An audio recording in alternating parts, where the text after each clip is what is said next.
The Secrets of Star Trek is brought to you by the StarQuest Production Network and is made possible by our many generous patrons. If you'd like to support the podcast, please visit sqpn.com/give. You're listening to The Secrets of Star Trek, episode number 48. Captain to bridge. Spock here.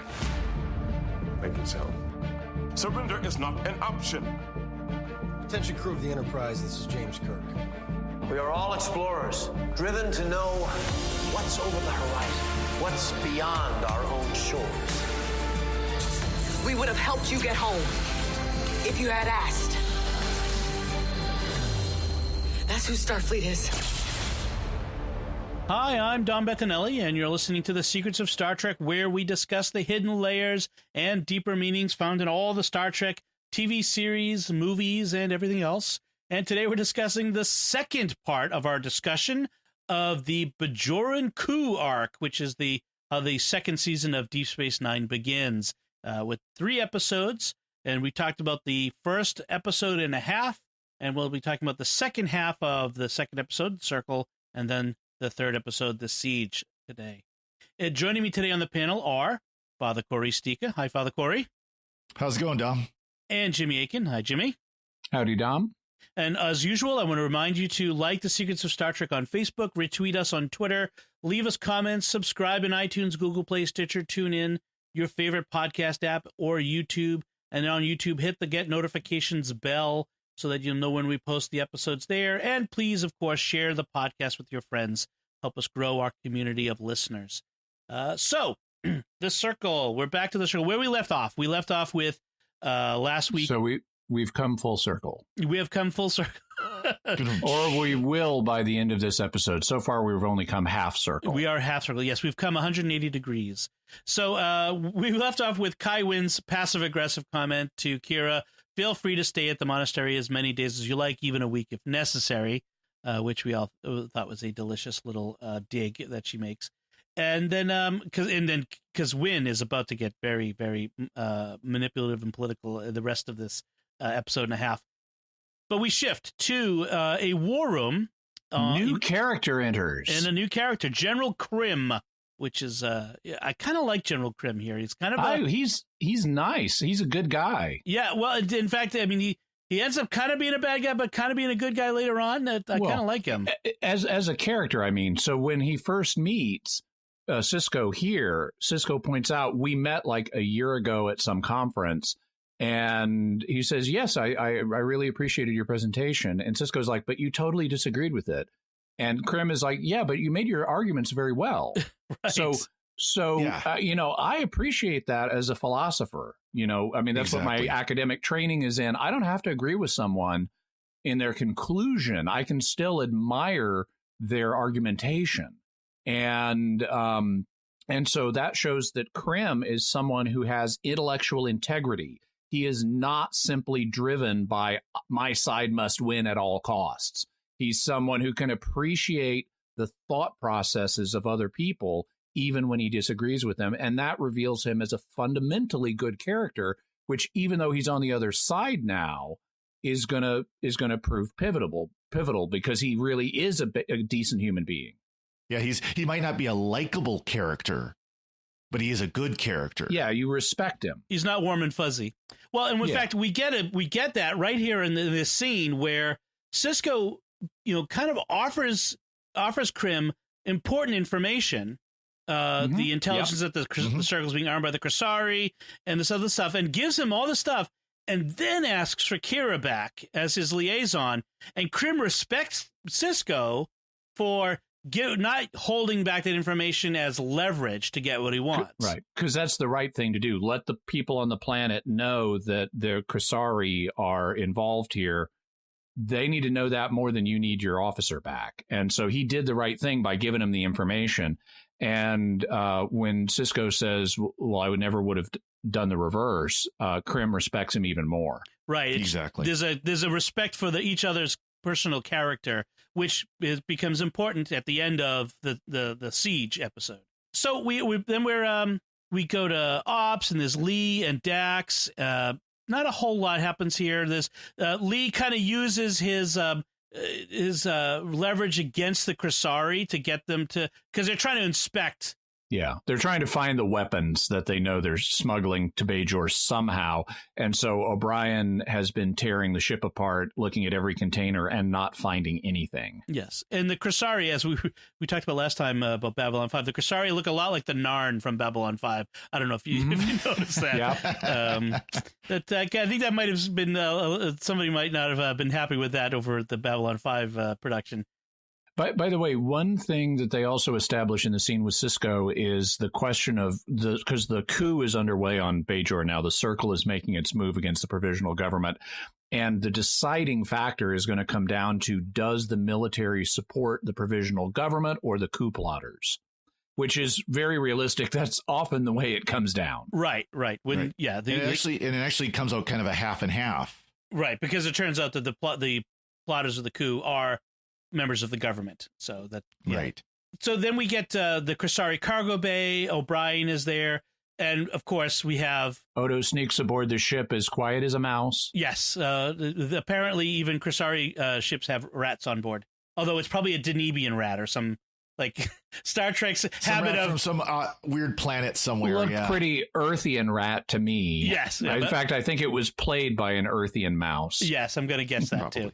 Back to the monastery. One of the things I thought of made me wonder about the monastery in these episodes, in these two episodes. Wait. Before we go back to the monastery. So Odo sneaks aboard as a rat. And I mean, he doesn't sneak aboard as a rat, but he becomes one. And he then gets proof that the Cardassians are delivering the weapons to the Krasari after they've left Deep Space Nine, which is why they couldn't find them when the Krasari were on the station, but why they have them when they get onto Bajor. It's like an in-flight delivery. Right. That actually scene happens a little bit later, but okay. It's worth saying it here. Yeah, just to kind of close the loop on that. So we go to the monastery, and one of the things I was wondering about this is whether they were using a location for the monastery grounds or a soundstage. I think it's a location. It's a location. Oh, yeah. It's like a park in L.A. It might be like a botanical garden or something like that, because that's kind of what it looks like to me. And I wonder if it's the same park they used in Encounter at Farpoint for when Data was playing in the holosuite, the holodeck. I'm just curious. I don't know. It looked a little different to me, but yeah, there's like a handful of parks around L.A. that Star Trek has been known to use for location shoots. Yeah. I think there's also like a water reclamation center they constantly are redressing and stuff. Yeah, exactly. In fact, I think they use one in this episode. But Sisko talks to the Kira because he's happened to be there, and he's talking about getting her back. And just as he leaves, she's kidnapped by the three men in the anonymous masks. Well, not actual anonymous masks, but sort of a precursor, a 2-decade precursor to Anonymous. And then we find out that she's been kidnapped. She's in the underground bunker of the Circle, and this is where she finds out that Jaro Essa is in charge of the Circle. Speaking of reusing sets, by the way, that looked like every underground set like they've used ever since DS9. Yes. Yeah, it's just their cave set. Yes. And so Jaro is like standing up on this ledge looking down on Kira, thus being very superior. And she's like, you're involved in the Circle. And he says, I am the Circle. And it's like, okay, dude, really? You just said that in front of all of your followers, right, who are holding Kira captive. This is bad management. Okay. I don't care if you are the president of the company. You don't say, I am McDonald's in front of all of your McDonald's employees. Yes. That's when they all walk out. Exactly. That's exactly what's going to alienate them. Or to use another pop culture reference, that's when they all vote him off the islands. Yeah, exactly. Which can happen very easily in coup situations. They are inherently unstable. Yeah, well, they're inherently all about cutting the head off of things. Yeah. So they have this debate back and forth about the how they both dislike the government, the provisional government, and then Kira says, "Yeah, but if you want to change the government, you vote to change it. You don't sneak up from behind it with a dagger," right? Which is a nice point that she makes. Nice civics lesson here from science fiction television. It's like, we need to have that lesson emphasized more. Yeah. Exactly. We don't need to get any more specific than that. Everyone knows exactly the situations in America. Well, I'm thinking of a broader cultural trend that's been going on for decades. Well, I remember when I was young, Yeah. this kind of civics lesson was very much part of our education, at least when I was growing up. Youngsters like Father Corey, I don't know. But but this needs to be part of our culture in a way that it's presently not. Yes. Because this has been degenerating for decades. Right. Well, there really is a lack of understanding of exactly, again, here in the United States, how our democracy, or republic, to be more accurate, works. And so many of the heartaches that have happened over the last few years really could have been avoided if people understood that. Yes, elections matter, and we elect people. We don't necessarily depose them or change government violently. This is one of the things that makes America different from so many other, or actually not just America, but all Western democracies. Put it that way. Different from so many other countries in history. So we have this shocking moment where Jaro hands Kira over to be tortured, because we learned how to do that from the Cardassians. Pretty sure they had a good idea about it before. Yeah, right. But it's a bit shocking, this moment where Kira is going to be tortured by these guys, and we see some of the results of it, not in Star Trek level of blood and violence, so not too badly, but we'll see that, and then we have this. What am I trying to say? This rescue attempt launched. The Cisco leads Bashir and Lee and a team. Does Lee come along? I forget now. Yeah, Lee comes along, as does O'Brien, to be the pilot again. Yeah. And Cisco is also like, and bring these two security guys because we need people to get immediately shot to prove the danger of the situation. Do we have any red shirts for them? No? Okay, just wear your beige. They're Bajoran, so they're brown shirts. Exactly. Yeah. Yes. Actually, I wonder if that's a Firefly thing. Never mind. And as we noted last time, in the Homecoming, a runabout could only beam up 2 people at a time. But in the Circle, they fixed that by now, and now we can beam 5 people down and 6 people up. And they kind of have a line to cover that, because Cisco says he wants O'Brien to pilot and do your famous transporter magic. Yeah.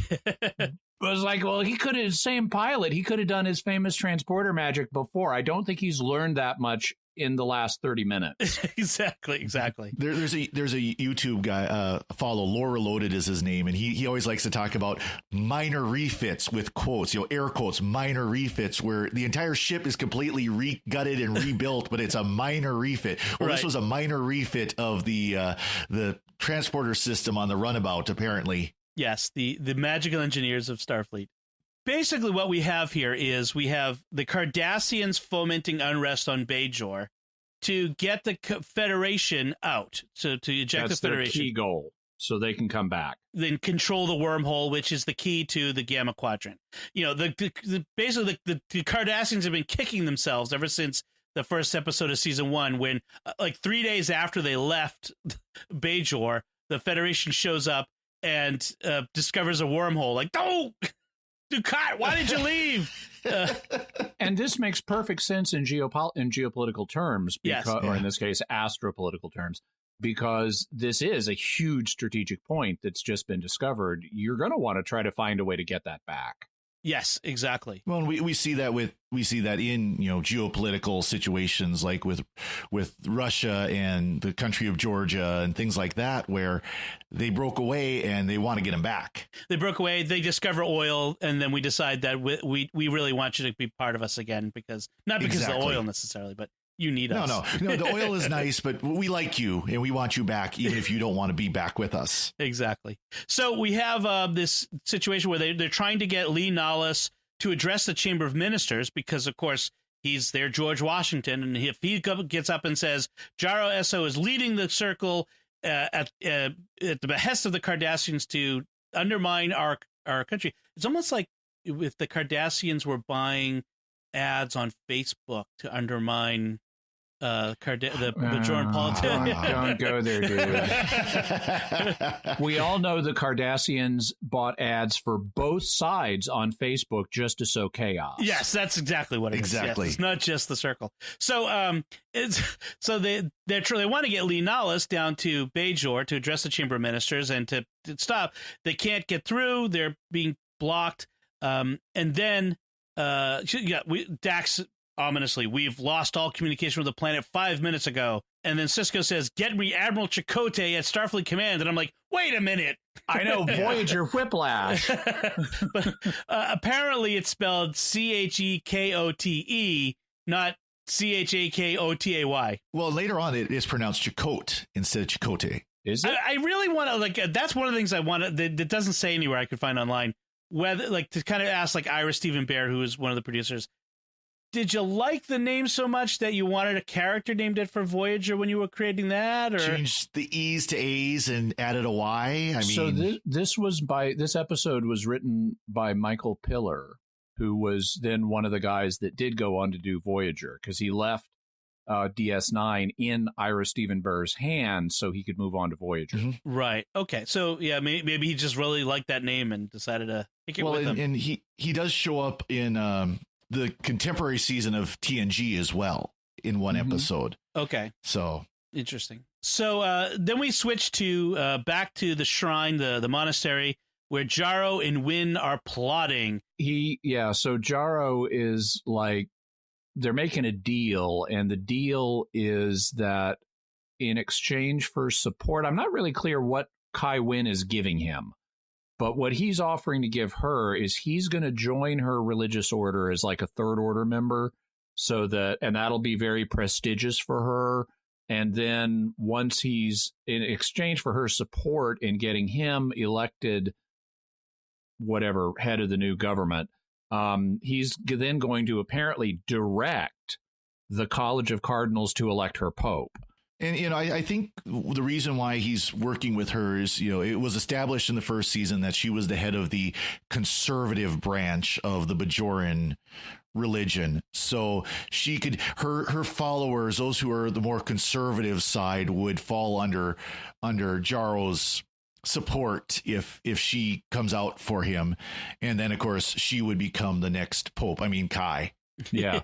So we have this sinister plot. This is such a TV trope where we have the sinister plotting going on between those bad old conservatives talking about their orthodoxy and their old values and stuff it's come on, guys. Right. Well, there's some double entendres kind of floating around in there too, and some, it's a little more to the surface. They're trying to make it look like, but it certainly shows the character of Wynn as she develops, and she throughout the rest of the series, that she's very slippery.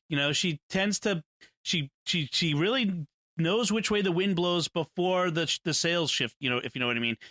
She's always one step ahead of the wind. And we'll see that later in the Siege, which we'll continue to talk about in this episode. By the end of this story arc, we see just how savvy she is. Right. She knows when to jump ship. But here, right, she's the head of a small but very orthodox order, and having her support, that was the sort of attitudes of the people of the Circle. And so, yeah, and if her order is so small, who cares? Why does Jaro need her support? Well, then if he can make her Kai, then her influence in his favor in the future becomes that much more important. And I wonder if that was more the false modesty of, oh, my order is so small, I'm not an important person like these other ones. When, again, like I said, it was established that she was actually a major leader of one of the factions within the Bajoran religion. Right, exactly. And then we move on to this moment in Ops where Chakotay says the Prime Directive applies here. Right. We can't get involved in their internal dispute. The Cardassians may get involved. We don't. You have to evacuate. That's an order from your commander. The Hamilton flashback. So Sisko says, how long before these assault ships arrive? Because there are assault ships on the way. We got 5 hours to evacuate. O'Brien says we can do it in 3. And he says, what if we take every single thing that has a Starfleet logo on it? Yeah. And then days, a week for all I know. So Sisko's what he should have said is, we can stay as long as we wish, as many days as a week if necessary. That would be a fun way to end the episode. That would be funny. Yeah, so Sisko's intent is to delay, to not just hand over the station as he's been ordered to do.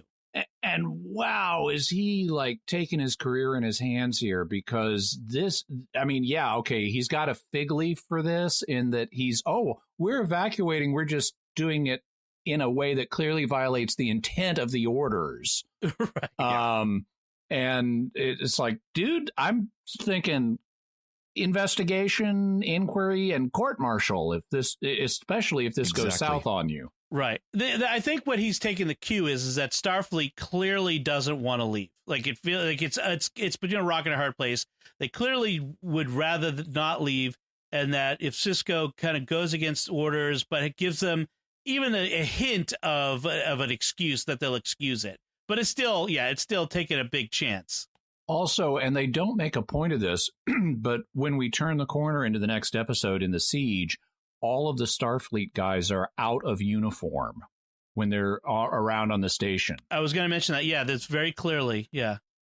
They're out of uniform. Their badges that they're using for communication are hidden underneath a jacket. You don't see the badges. And I don't think it's just disguise. I mean, clearly they'll be known at sight that they're not Bajorans. Yeah, they're out of color. They're what they're trying to do is make it clear that they're not working at Starfleet orders, and if they get captured or whatnot, it won't come back. Yes, they're on their own. So let's switch to the Siege, which is the third episode in this tripartite arc of stories. It starts with Sisko giving a speech to the Starfleet crew in ops, basically telling them, look, I won't look askance on anyone who leaves. Some of you just showed up for temporary duty a week ago. You have no ties to Bajor, no reason to stay, to put your career at risk. Other of you have family that you've got to take care of. Go. If you want to stay, stay and fight it out. Well, what's funny is they had the nondescript murmuring where you can't hear anything anybody say. All you hear is So two things about this scene where he's given his speech about how it's hard to disentangle from Bajor. We've been here all this time. He walks by this one woman and like puts his hand on her shoulder, but this is before Me Too. Yes. and says, this woman is engaged to a Bajoran. And I'm thinking, oh, yeah, I mean, that really brings home how hard it's going to be to disentangle from Bajor. Right. And then he walks to this other guy and says, and your daughter worked on a prize-winning science fair with a Bajoran project with a Bajoran child. And I'm going, really? That's hard to disentangle from? Right. I mean, come on. That you just... You hit it out of the park on the first one, but wow, is this a letdown by comparison? Yeah. Well, it's like the writer said, we had to have two things. We can't just have one person. We have to have two people that there's a reason to stay. What? I can't think of the second one. Yeah, they worked on your kid worked on a science fair project, and of course they're science fiction writers, so doing a science fair project was a big deal to them. So it had to be that. And then Sisko does I wouldn't blame anybody for leaving. And Avery Brooks sells it really well. He says, I mean that, and he says it very sincerely. And then TV trope, nobody at all leaves. I mean, this scene, that's not believable, especially in terms of what they just all laid out. He should have ordered a bunch of people out of there and say, you don't need to take this risk. Get out of here. This scene was done so much better on Babylon 5. Where Michael Garibaldi is having something really similar when Night Watch is taken over the station. And Garibaldi is like, I set you up with your wife. I gave you another chance, even though I knew you were an alcoholic, things like that. And take these rags off your arm. And then half of them leave anyway. Some of the Starfleet must leave because they have to pilot the runabouts, etc. So that's 3 people have to leave to pilot the runabouts because they've only got 3. That's true. Yeah. That's true. So obviously not a lot of people can leave that way. But O'Brien is very right up front. I'm staying. And that actually creates an interesting conflict for O'Brien between him and his wife. Many. Yeah, one of many. And that's another aspect of the show. Like family is a big part of this show, much more so than it ever was the Next Generation, which made a big deal about the ship carrying which was families. kind of an irony, yeah, because the Enterprise D was specifically designed to be a ship that would carry families and all that.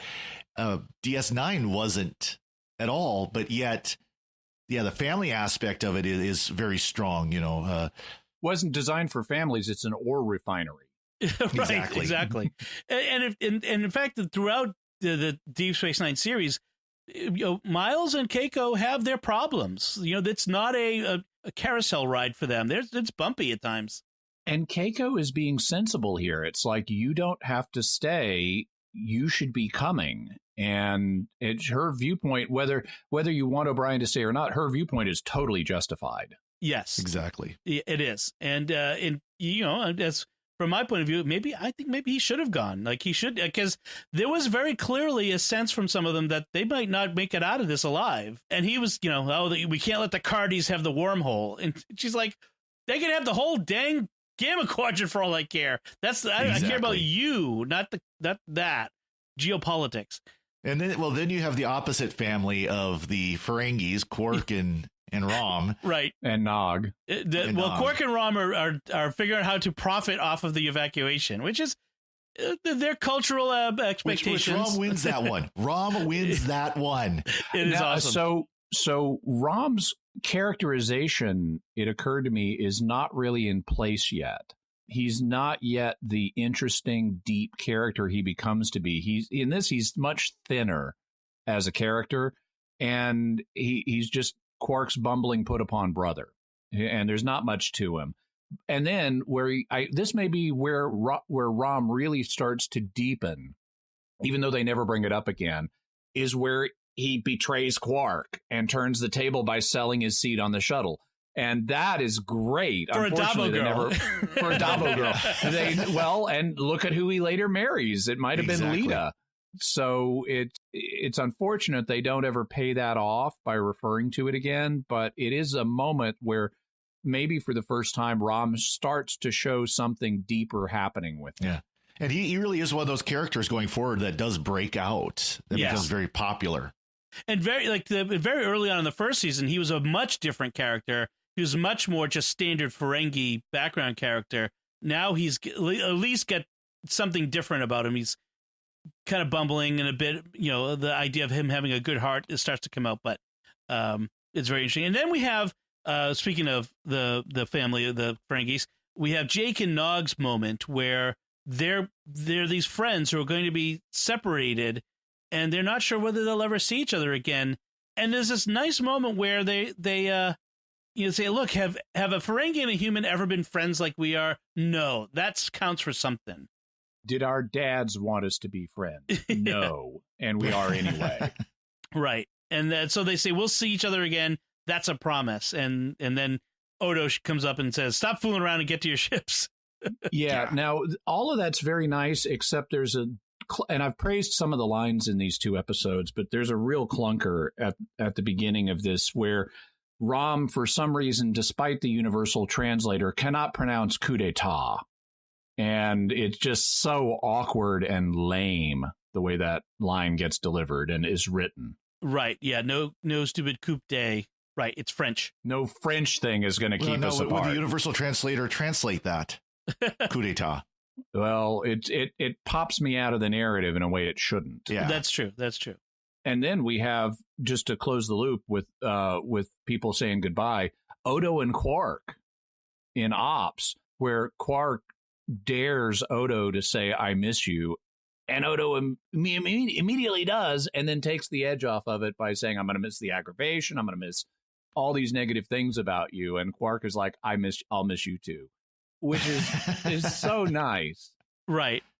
So back in Ops, we have this moment where Lee and Kira and Dax are talking about this ship that this resistance sub-impulse raider that has been stored on this moon, 10 years ago, that Kira and eventually Dax will find out will take to get down to the Chamber of Ministers and reveal the information about the Cardassians behind everything. And we have this strange moment where, like, hey, do any of your former hosts have experience with some impulse thruster configurations, like to the Cisco says to Dax. Yeah. And then yes, Tobin Dax. Tobin, I don't think I've ever heard about this one. And she says, my second host, barely a sex life and no imagination, but he knew phase coil inverters like no one else. I'm like, really? That's what you're gonna say? That just the whole thing was poorly thought out. It was they needed to communicate this information in a different way, because Cisco has known Dax for so long that he would know if her second host was a pilot, right, or exactly. an engineer. When is it that they do the episode where they meet all the hosts? Much later. It's later. Okay, yeah. I couldn't remember for sure. I thought it was, but I couldn't remember for sure. This, I think, is the first mention of Tobin, but still, it's all like, why are you telling us about his sex life? It's just, are we setting him up as show that he's an engineer nerd? Yes, I know. He's such an engineer nerd that he's not even worried about that. Stop making fun of the nerds.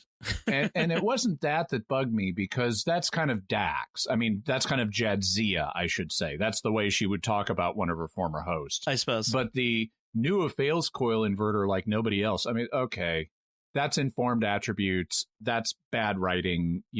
Just say he was a great engineer or pilot or whatever. Then we have this moment where Quark is dragged to Cisco about brokering seats on the evacuation vessels. And then turns out he's accepted Ferengi transit practice. Exactly. I feel totally justified. American Airlines, apparently not the American Airlines, but all the American airlines, all the airlines in America apparently operate under Ferengi transport practices. Yeah. I may have overbooked a little. Yeah, they're right down to overbooking all the seats. And so Cisco has to go down and what you have is a bunch of Bajorans who have tried to buy passage off on the runabouts. And it's not until Lee Nollis, not Cisco the emissary, but Lee Nollis, who shows up to get them to back down. He proves his worth at this point when he says, "Hey, where are you running from? We fought so long to win back Bajor from the Cardassians. Now's not the time to run away." Yeah, which is nice because it shows him growing into his role as a leader. Yes. So we do still have like we talked about last time, how his story arc kind of stalls partway through the second episode, but there are some moments where we get him to a little bit of advancement for him. We do have that nice moment where we find out Quark gets left behind. He's dragging this heavy case full of platinum down the hall. All his mementos and his memories. Yeah. Quote unquote. Yes. And it's a really effective moment when, he gets shut out of the ship because Ram has sold his seat, and he's like left on his own, and it's like, my horse, my kingdom for a horse. It's like, I'll pay anyone 5 bars of gold pressed latinum for a seat. And then he starts upping the amount to 10 and 20, and he realizes nobody's going to take him up on it. And even though he had an argument that what he was doing was okay, he just did too much of it. Here we have a really nice confrontation of him with the fact that ultimately money is not the greatest value. And this brings it home really nicely. Another nice moment here is when Cisco brings Jake to the airlock, to the ship, and he gives him a letter, just some things. And Jake's, I'll read it as soon as I get on the ship. Wait a while, I'll see you in a couple weeks. I mean, this is actually somewhat subtle writing comparatively. Yeah, this is the death letter. Yeah, this is the I'm not coming back letter, which is very affecting to a dad watching this now, sure. Just like that idea that what do you say to your child when you think you might not see them again, when you don't want to scare them either. And that was a effective moment, not overdone.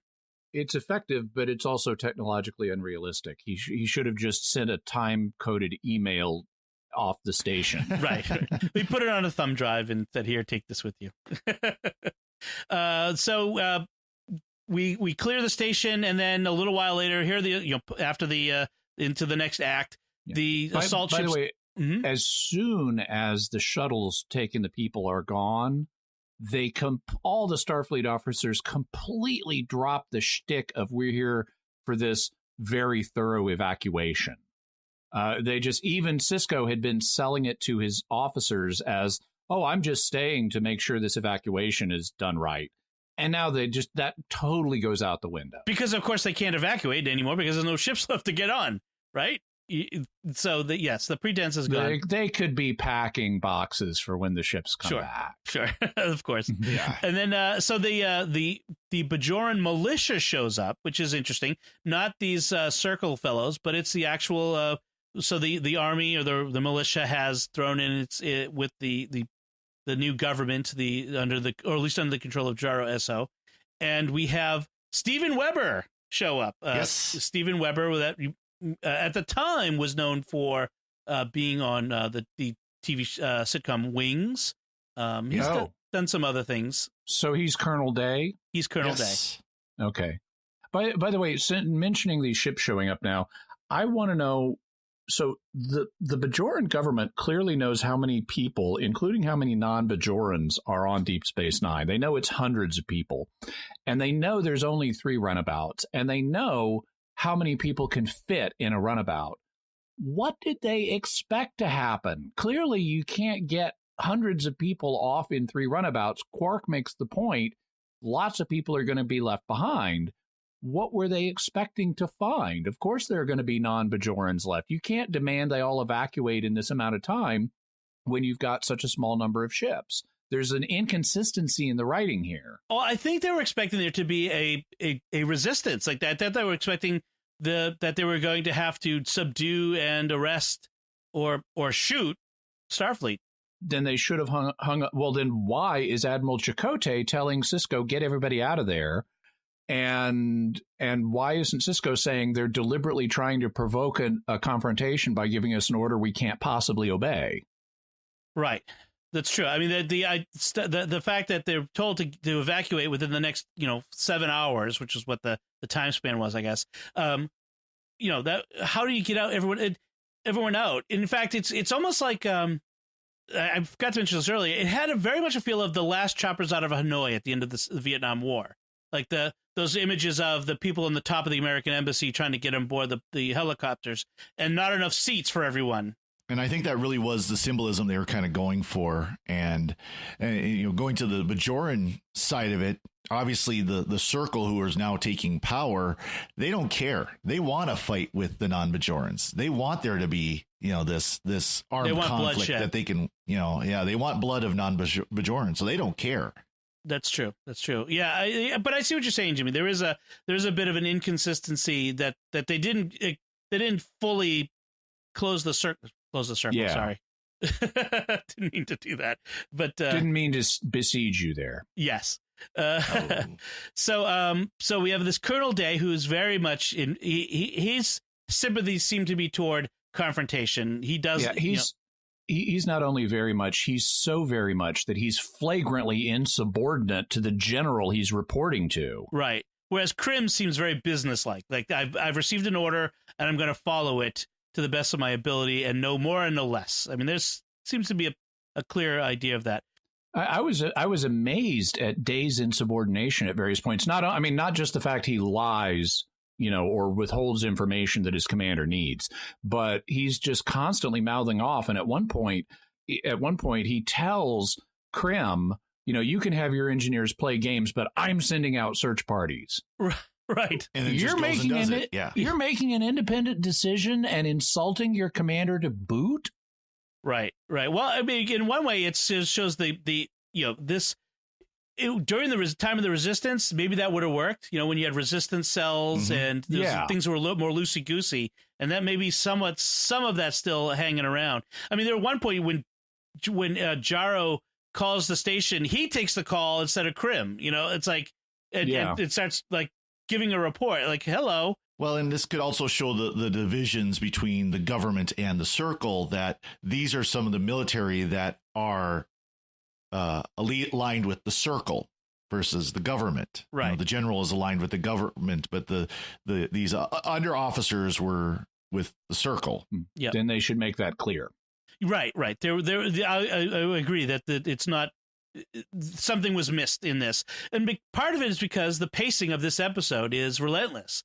There's like 3 different threads going on through this, or 4 even, and we're jumping back and forth. So there's a lot going on here, and I think some of it gets a little left on the cutting room floor. They juggle it better than Phantom Menace did. Yes. Yeah. So, well, pretty much everything does. Yeah. So we cut to Kira and Dax are on this moon where they're getting the sub-impulse raider.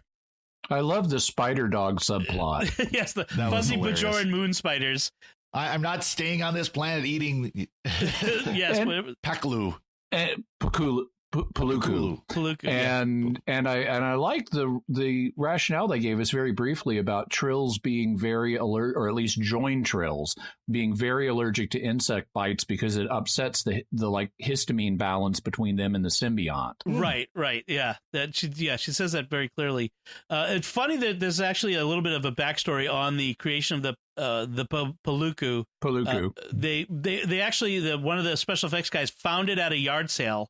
But it wasn't fuzzy, so he took it to the special effects guys. They put a motor in it, they put the fuzz on it, the fur on it, and then with the first run it was too slow, didn't move fast enough, so they like speed it up, so they put a heavier motor in it, and then he ran it into the producer's office through the secretary's office. Yeah, they liked it. Not too scary. They also changed the number of legs because it was a spider toy. And if you look at a still of it, it's only got 4 legs. So they like pulled 4 legs off of it. Right. Yeah. So it's very much, it's very much not scary at all, but it's kind of a fun little moment. And unless you're a Trill. Yeah. Well, it's a fun character moment for Dax. Sure was not impressed by it at all. Yeah. So, and then we have this scene, ongoing scenes of Dax and Kira in this really rundown raider, and it's kind of nice. She's like, I guess the Bajoran resistance must have had a lot of short pilots. No, just short engineers. They're always building these things without thinking. Yet another, by the way, slur against engineers. I don't know what this is. What's the deal? Yeah, but they managed to get it going, but they don't have sensors. And Kira's like, you Starfleet types, you're always you need to fly by the seat of your pants a little more often. Yeah, I really like the interaction here where Jadzia, even though she's a very capable officer, she is also pampered. And that's something that comes out in later seasons, but she enjoys her pampering. And Kira is much more not that way. And I like how after she declares that we have no sensors, and they're in the beginning of this dogfight, which unfortunately we see almost entirely from inside the ship. It would have been better if we'd seen some externals more. But Dax whips out a tricorder to use it as a surrogate for the sensors that are malfunctioning. Yeah, right. I thought that was really nice. Yeah, about the special effects, they said that this was so special effects heavy because you had Odo doing the shape shifting, you had the dog fighting, you had all these ships and all this other stuff. This was one of the most special effects heavy episodes of the season. So I wonder if they ever go back. Of course, with both with original series and TNG, they've gone back and redone a lot of the special effects. And now rumor is that they want to do that with DS9. I wonder if they'll plan on doing that. At least with TNG, they kind of cleaned out the special effects more than redid them. But I wonder if they ever go back and do DS9, if they will add some of the dogfight. That'd be nice. That would be really cool. Also, what's neat about this, because we're used to seeing dogfights on Star Trek. Yep. But they're always outer space dogfights. What's nice about this is it's an atmospheric dogfight. Right. That would be kind of cool. And you see them actually being affected by the inertia where Kira banks it and they're both slammed back in their seat. Yes, that's right. Yeah. That's right. So then we're back on Ops, and I like, so Krim, again, very capable officer, very businesslike. Day is like, I want to call Minister Jaro and tell him how successful I am. I mean, we are. And Krim's like, you're a little too eager to receive his plaudits, Colonel. Yeah, and we have a chain of command here, too. Exactly. And then Krim's like, what's the status of the security network, the sensors? Can we, it's completely disabled. And then he's very smart. Scan the ops center for organic material at 6 times an hour at random intervals because Odo might be here. I mean, he knows. He's thought about this. He's smart. I like this. He's a capable adversary. He's not, an incompetent idiot who is easy to defeat, which is very good. But the one thing that they do something a little bit later on talking about the sensors. Funny how the Cardassians would build a ship or a space station with all these sensors that can detect, down to the smallest atom. but then they would make their conduits lined with an element that can't be seen through by the sensors. Oh, Right. yeah. Yeah. It is a little inconvenient, isn't it? Yes, you'd think they would put sensors in there so that the resistance couldn't use them, but yeah. Exactly.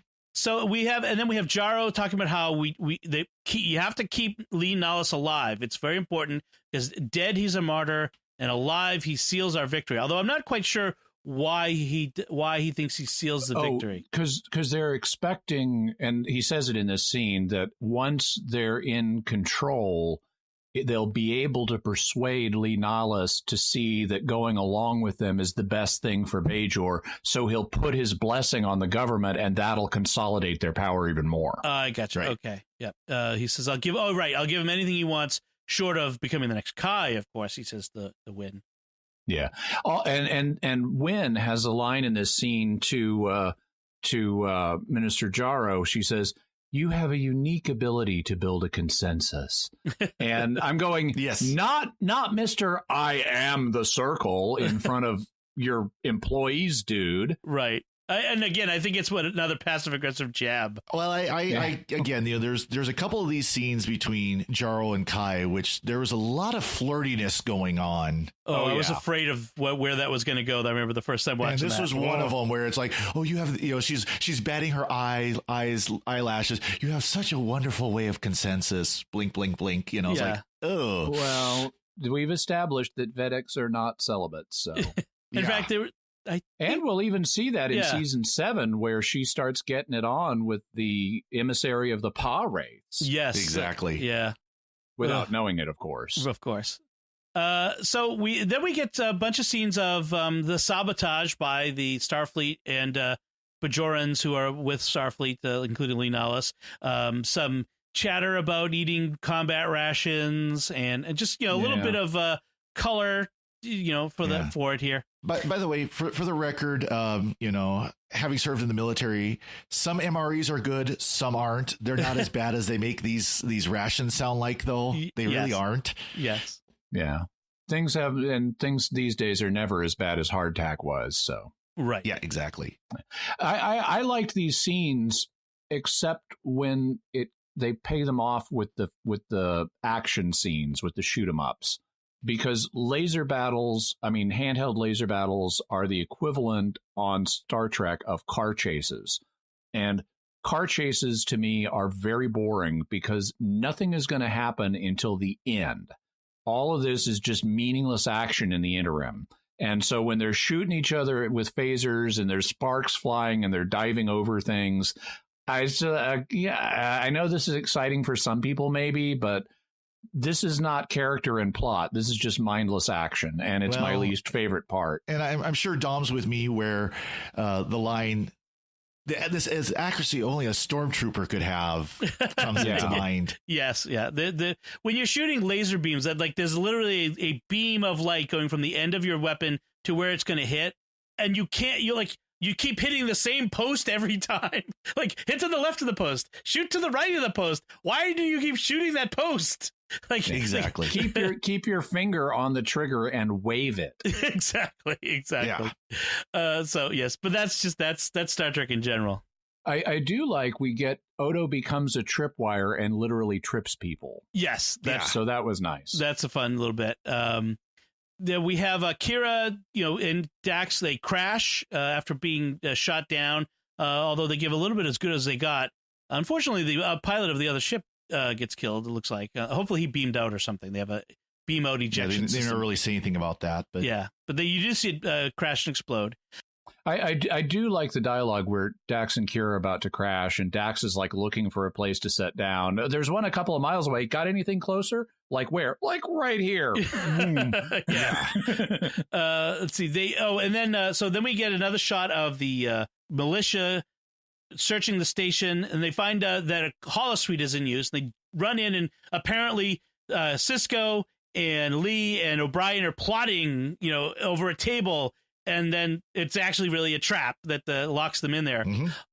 The one thing I don't understand is why did they beam Day out? Okay, so Sisko has just told Day and you're right, they could have made this clearer than they did, but they do make it clear. Sisko has just told Day that the Cardassians are supplying the Krasari with the weapons that are backing the coup, and it's really a plot to help the Cardassians. And that as soon as this information gets out, the coup will fail. So you need to give up now. And then he transports or allows, this is unclear, does Sisko transport or does he allow Day to be transported to Ops so that Day can tell him this information? And Krim says, why did he release you? And at that point, Day decides to lie and says, I promised them mercy, which, of course, I have no promise of keeping. Right. Yes. See, I have no intention of giving them the amnesty, which is, right, a lie. He tried to save face is what he tried to do. I think he was just containing the information. He didn't want, because he dismisses it as a Cardassian lie. He doesn't want his commander having to evaluate that information to think, is it true or not? Then, so at this point, the Krim's people, they get the security net up. They think, we don't see them anywhere. They must be in the shielded conduits. And this is where they come up with the idea of gassing them out of the conduits, which comes up in a little bit. Meanwhile, Kira and Dax are on the planet and hurt, and they're found.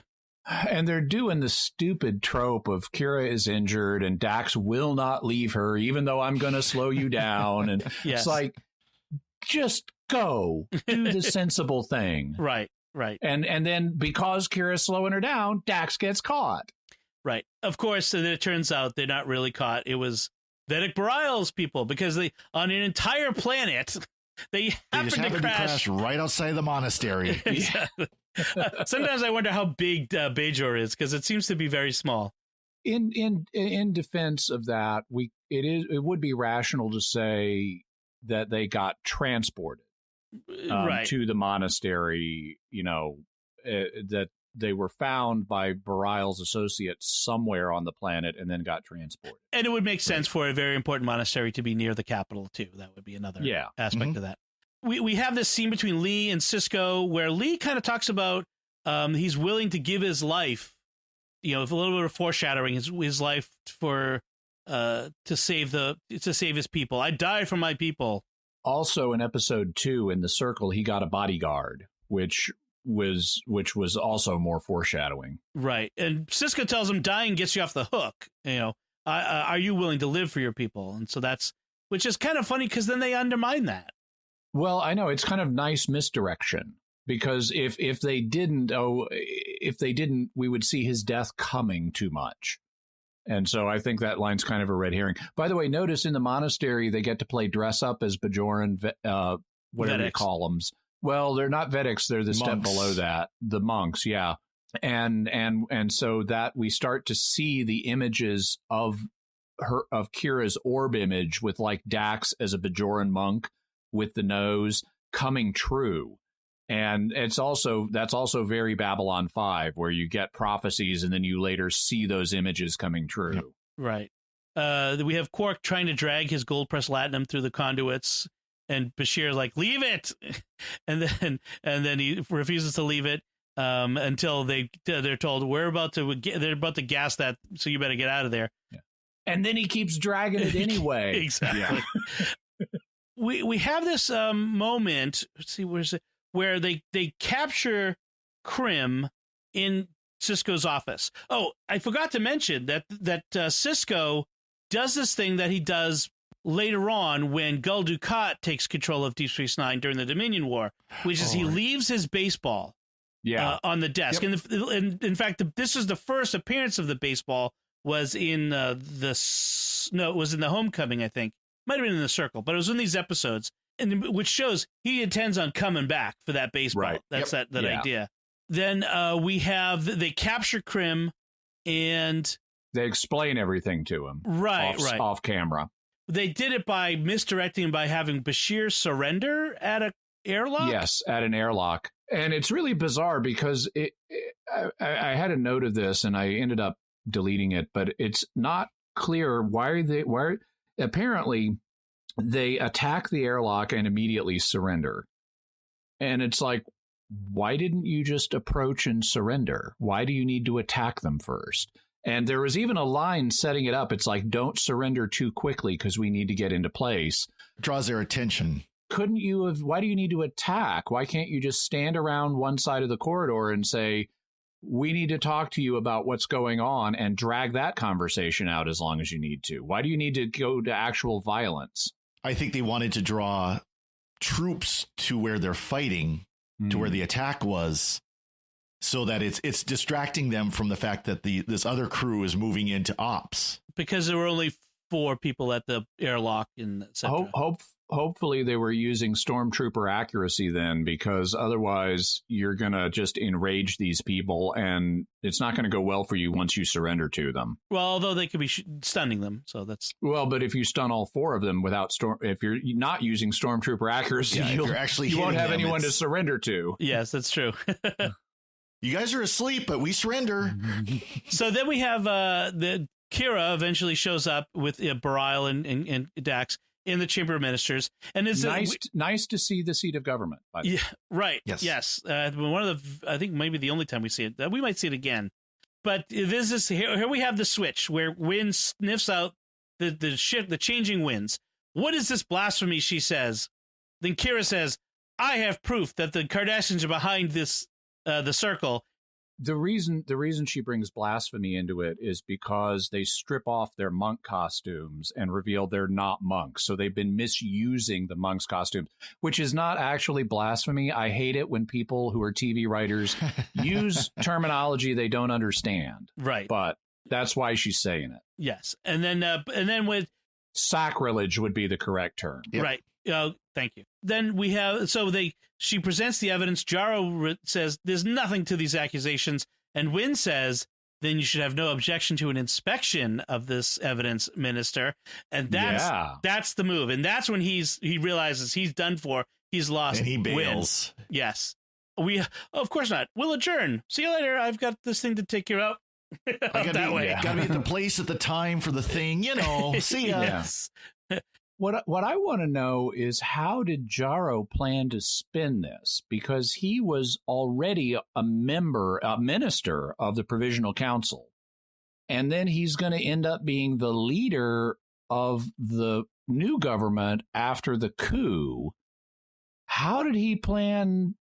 What was he thinking? I mean, he'll be the one to bring the coup to its conclusion through his peacemaking and negotiation, something like that. It wasn't. He's taken a lot of political risk here, because if it comes out he's the coup, I am the circle. You overthrew the government just for your own ambitions to rise. What was that's pretty much unless you're planning on a military dictatorship. That's not going to go too well in the next election cycle. Right, you're right on that.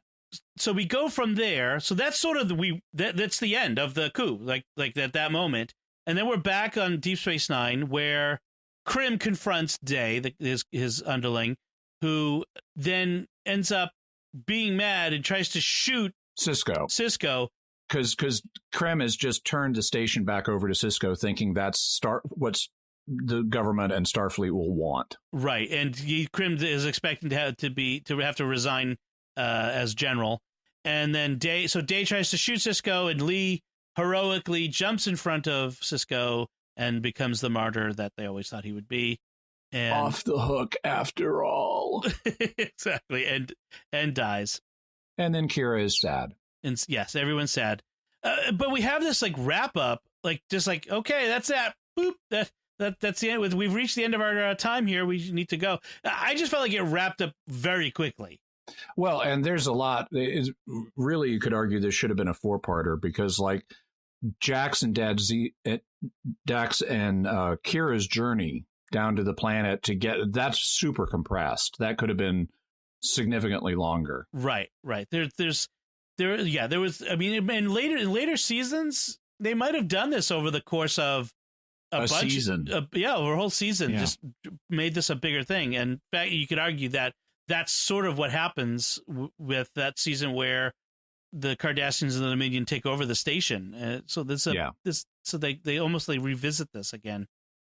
unconsciously, this is the test. This is the proof of concept for what they later do with long story arcs. Right. Yep. Right. So that's my notes. That's the 3 episodes. Do you all have any notes on this, Jimmy? Do you have anything that nope, you were? That's it. Father Corey? Nope.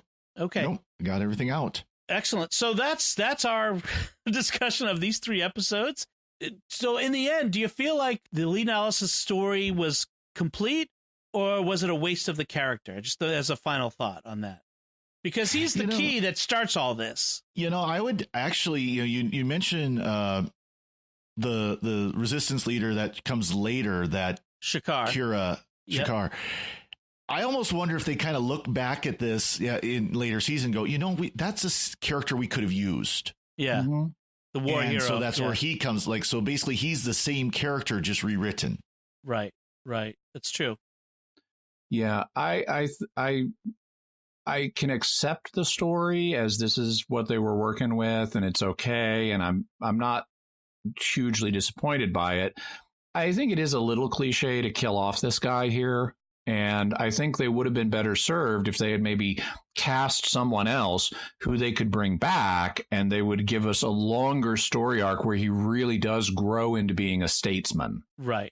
He becomes what Shakar was, which is, eventually first minister, etc. Only better. Only better, right? Because even Shakar was, when Kira was pregnant with the O'Briens' baby, that whole mess of an episode. Yeah. We'll talk about that one later. I mean, that had its moments, but there was some difficult. I love the bit where she looks at Dr. Bashir and says to Alexander Siddig, "This is all your fault," because he was the father in real life. Yes, that's right. Okay, so that's it from us. What did you think of this 2-part discussion of these 3 episodes of DS9's second season, the Bajoran Coup arc? So let us know by going to sqpn.com/trek, or the SQPN Facebook page and leaving us some feedback, or send us an email to trek@sqpn.com. You can find links relevant to our discussion on our show notes on sqpn.com. We'll be back next time when we'll be discussing something else from Star Trek. We haven't decided yet, but we have all of Trek ahead of us, and it'll be fun to discuss. So until then, Jimmy Aiken, thank you for joining me and sharing the secrets of Star Trek. My pleasure, and live long and prosper. Thank you. Father Corey Stika, thank you as well. Yeah, thank you, Dom.